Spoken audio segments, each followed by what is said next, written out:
ฮัลโหล Good Morning Friday มาแล้วไอ้หนุ่มเพย์บอยมาแล้วพี่น้องอากาศหนาวพี่น้องวันนี้ติดลบ15องศาวันนี้ทักทายสบายดี FC บัดทุกผู้ทุกคนด้วยพี่น้องเด้อ FC ทั้งสปปลาว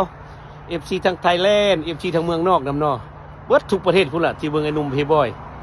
เป็นพิเศษสุดกับประเทศแคนาดาเนาะวันหนุ่มเพย์บอยอยู่นี่เด้อพี่น้องทั้งข้างโรงงานเขามันเป็นไฮเวย์หรือว่าทางด่วนนะพี่น้องพุ่นเขาก็เลยมาเปิดคลิปอยู่นี่ทุกมื้อมันมีไฟทั้งเทิงนี่เด้พี่น้องมันแจ้งอันนี้ ก็เลยมาเปิดอยู่นี่ทุกมื้อโอ้ลืมพูดชิมเย็นเด้พี่น้องเย็นติดลบ15องศามื้อนี้เป็นมื้อวันศุกร์พี่น้องวันที่16เดือน1 2026หรือว่า2569เนาะพุทธศักราชภาษาไทยเฮาภาษาลาวมันคริสตศักราช2026พี่น้อง